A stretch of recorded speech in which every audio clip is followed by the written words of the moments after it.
Hey happy homemakers, welcome back to my channel. இந்த வீடியோவில் Dindigul Thalappakatti restaurant ஸ்டைலில் மட்டன் தம் பிரியாணி எப்படி ப்ரிப்பேர் பண்ணுறதுன்னு தான் நான் உங்கள் கூட ஷேர் பண்ணிக்க போகிறேன். அண்ட் ஆல்சோ நான் இதை வந்து ஓப்பன் ஃபயரில் ப்ரிப்பேர் பண்ணேன். ஸோ உங்களுக்கு குக்கிங்கில் ரொம்ப இன்ட்ரெஸ்ட் இருக்குது, குக்கிங் ரொம்ப பிடிக்கும், நீங்கள் பிகினராக இருக்கீங்க, டெம்பரேச்சர் எப்படி அட்ஜஸ்ட் பண்ணணும்னு தெரியாது, அண்ட் உங்களுக்கு இந்த மாதிரி எக்ஸ்பெரிமெண்ட் பண்ண பிடிக்கும்னா டெஃபினட்டாக இந்த வீடியோ உங்களுக்கு ரொம்ப பிடிக்கும். As always, recipe measurements and method are in description. So with no delay, let's begin.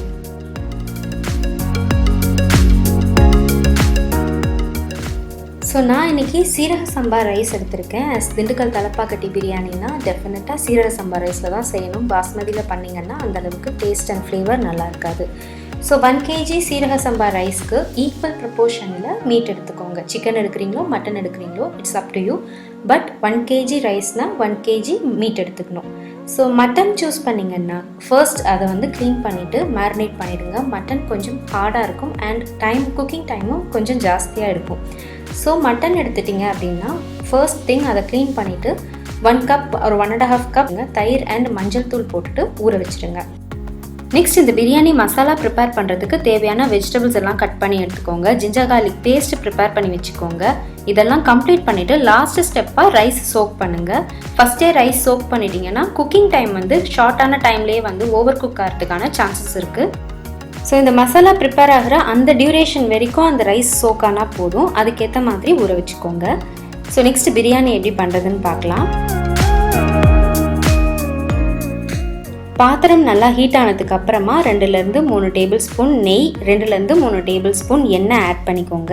அது ஹீட் ஆனதுக்கு அப்புறமா பே லீவ்ஸ், கரம் மசாலா, மராட்டி முக்கு, கேஷ்யூ நட்ஸ் இதெல்லாத்தையும் ஆட் பண்ணிவிட்டு கருகிடாமல் வதக்கிக்கோங்க. இந்த மாதிரி விறகடுப்பில் குக் பண்ணும்போது அது சீக்கிரமாகவே குக் ஆகிடும். ஸோ வித்தின் அ மினிட் நீங்கள் வந்து பச்சை மிளகாவும் இஞ்சி பூண்டு பேஸ்ட்டும் ஆட் பண்ணி அடிப்பிடிச்சிடாமல் ரா ஸ்மெல் போகிற வரைக்கும் வதக்கிக்கோங்க. இஞ்சி பூண்டு பேஸ்ட்டோட ரா ஸ்மெல் போனதுக்கு அப்புறமா வெங்காயம் ஆட் பண்ணிவிட்டு கொஞ்சமாக சால்ட் ஆட் பண்ணி வதக்கிக்கோங்க.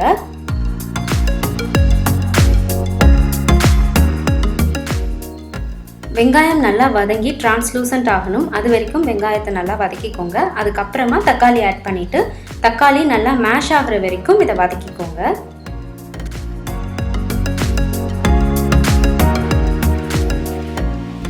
இந்த ஸ்டேஜில் வந்து ஃப்ளேம் அட்ஜஸ்ட் பண்ணிக்கோங்க. லோ ஃப்ளேமில் இருந்ததுன்னா எக்ஸ்ட்ரா விறகு ஆட் பண்ணிவிட்டு ஹை ஃப்ளேமில் வச்சு குக் பண்ணுங்கள். அண்ட் மறக்காமல் க்ளோஸ் பண்ணி குக் பண்ணுங்கள். ஓப்பன் ஃபயரில் பண்ணும்போது அந்த தூசியெல்லாம் பறக்கும், அது வந்து சாப்பாடில் விழுந்துடும். ஸோ அதை அவாய்ட் பண்ணுறதுக்காக ஒரு ஸ்டேஜ்லேயுமே ஒரு இன்க்ரீடியண்ட் ஆட் பண்ணிவிட்டு க்ளோஸ் பண்ணிவிட்டு குக் பண்ணுங்கள்.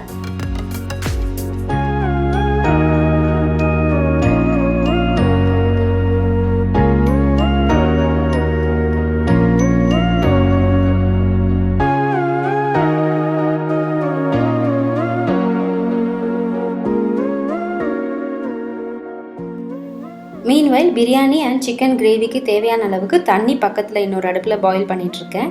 ஸோ இப்போ இந்த தக்காளி அண்ட் வெங்காயம் நல்லா வதங்கினதுக்கு அப்புறமா தேவையான அளவு கொத்தமல்லி அண்ட் புதினா ஆட் பண்ணிக்கோங்க. புதினா கொஞ்சம் ஜாஸ்தியாக ஆட் பண்ணிக்கிட்டிங்கன்னா பிரியாணியோட ஃப்ளேவர் இன்னும் நல்லாயிருக்கும். ஸோ இதெல்லாம் நல்லா ஆட் பண்ணி வதக்கிக்கோங்க. இதுலேருந்து ஆயில் ரிலீஸ் ஆகணும், அது வரைக்கும் வதக்கிட்டு ஆயில் ரிலீஸ் ஆனதுக்கப்புறமா தேவையான அளவு மஞ்சள் தூள், மிளகாய் தூள், தனியாத்தூள் ஆட் பண்ணிவிட்டு நல்லா வதக்கிக்கோங்க. இந்த ஸ்டேஜில் இந்த மசாலாவுக்கு தேவையான அளவு சால்ட்டும் ஆட் பண்ணி வதக்கிக்கோங்க. இந்த ஸ்பெசிஃபிக் பிரியாணிக்கு 2 சீக்ரெட் இன்க்ரீடியன்ட்ஸ் இருக்குது. One is pepper powder and other one is cinnamon powder. நீங்கள் எந்த கரம் மசாலா ஆட் பண்ணாலுமே இந்த ஸ்டேஜில் ஆயில் ரிலீஸ் ஆனதுக்கு அப்புறமா மிளகுத்தூள் அண்ட் பட்டைத்தூள் ஆட் பண்ணிவிட்டு அதுக்கப்புறமா தான் நீங்கள் மீட் ஆட் பண்ணணும். இதுதான் இந்த பிரியாணியை வந்து ஸ்பெஷல் அந்த ஃப்ளேவரை என்ஹான்ஸ் பண்ணுறதுக்கு இந்த 2 பவுடரும் ரொம்ப இம்பார்ட்டண்ட். அண்ட் அதை இந்த ஸ்டேஜில் தான் ஆட் பண்ணணும். நீங்கள் ஸ்டார்டிங்லேயே பண்ணாலும் இல்லை டுவர்ட்ஸ் த எண்ட் பண்ணாலும் அந்த பிரியாணியோட எக்ஸாக்ட் ஃப்ளேவர் உங்களுக்கு கிடைக்காது. அண்ட் ஆல்சோ இதை வந்து கரெக்டான ப்ரொப்போர்ஷனில் ஆட் பண்ணணும். ஜாஸ்தியாக ஆட் பண்ணிட்டீங்கன்னா அந்த பிரியாணியோட ஃப்ளேவரும் வந்து மாறிடும். இந்த ஸ்டேஜில் இந்த மீட் வந்து மூழ்கிற வரைக்கும் தண்ணி ஆட் பண்ணிக்கோங்க. தண்ணி ஆட் பண்ணிவிட்டு 1 லெமனோட ஃபுல் ஜூஸ் ஆட் பண்ணிவிட்டு மூடி வச்சு குக் பண்ண விடுங்க.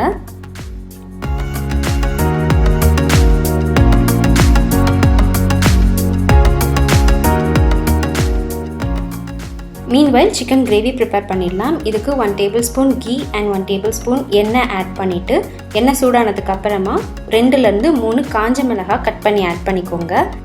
அது குக் ஆனதுக்கு அப்புறமா கரம் மசாலா அண்ட் இஞ்சி பூண்டு பேஸ்ட் ஆட் பண்ணி நல்லா வதக்கிக்கோங்க.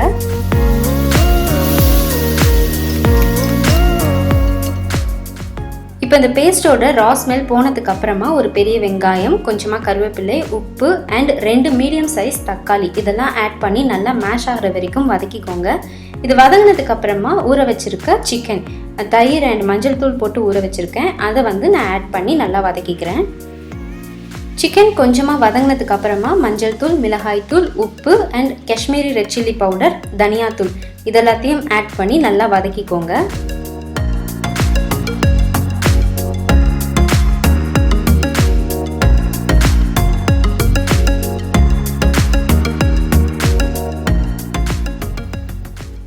கமிங் பேக் டு பிரியாணி, தண்ணி நல்லா கொதிச்சதுக்கு அப்புறமா ஊற வச்சிருக்க ரைஸ் ஆட் பண்ணிவிட்டு கொஞ்சமாக எண்ணெய் அண்ட் உப்பு ஆட் பண்ணி மூடி வச்சு ஒரு 50% குக் ஆகிற வரைக்கும் இதை நல்லா குக் பண்ணிக்கோங்க.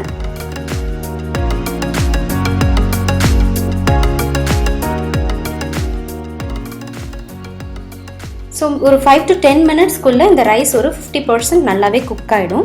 இந்த ஸ்டேஜில் மசாலாவும் நல்லா திக்காக இருக்கும். அதை ஒரு டைம் நல்லா ரைஸ் ஆட் பண்ணுறதுக்கு முன்னாடி மிக்ஸ் பண்ணிக்கோங்க. அடியில் ஏதாவது அங்கங்கே பிடிச்சிருந்ததுன்னா கூட நல்லா ஸ்க்ரேப் பண்ணி எடுத்துகிட்டு நல்லா மிக்ஸ் பண்ணி விட்டுட்டு அதுக்கப்புறமா இந்த ரைஸை நல்லா ஸ்ட்ரெயின் பண்ணிவிட்டு ரைஸ் மட்டும் எடுத்து தண்ணி இல்லாமல் அந்த கிரேவியில் ஆட் பண்ணி கொஞ்சம் ஜென்டலாக மிக்ஸ் பண்ணுங்கள். ரொம்ப ஹார்டாக மிக்ஸ் பண்ணிட்டீங்கன்னா பிரியாணி கிச்சடி ஆகிடும்.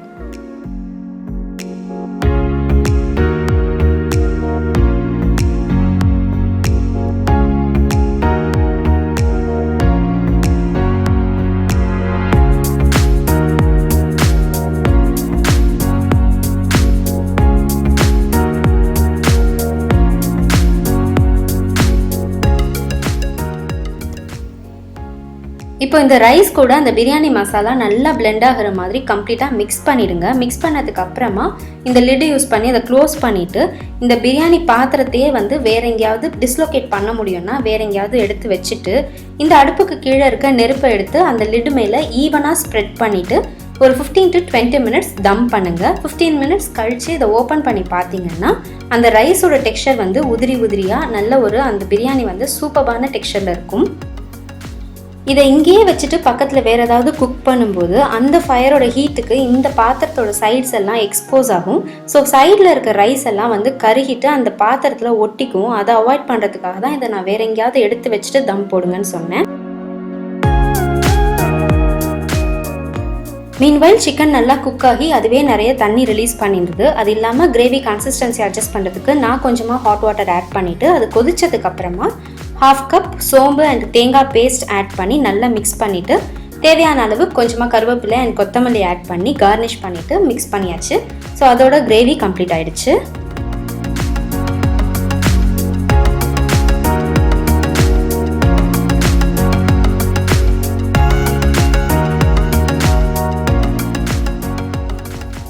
ஸோ எக்ஸாக்டாக 15 மினிட்ஸ்க்கு அப்புறமா அந்த பிரியாணி பாத்திரத்தோட லிட்டை ஓப்பன் பண்ணி பார்த்தீங்கன்னா அந்த ஃப்ளேவர் அந்த டெக்ஸ்சர் அவ்வளோ சூப்பராக இருக்கும்.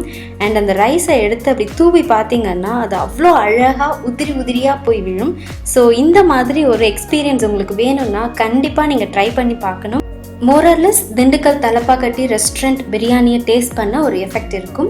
ஸோ கண்டிப்பாக ட்ரை பண்ணி பாருங்கள். அப்படி ட்ரை பண்ணிங்கன்னா please do let me know by tagging me on your social media handles. The links are in description.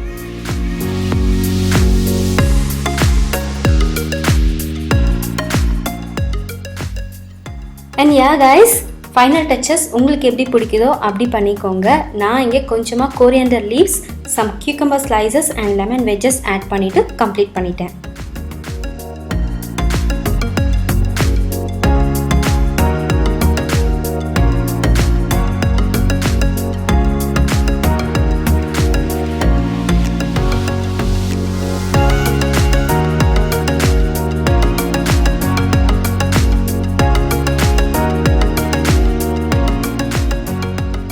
So yeah guys, that's it for today. I'll meet you in another interesting video. Until next time, please like, share and subscribe to my channel. Thank you guys. Bye bye.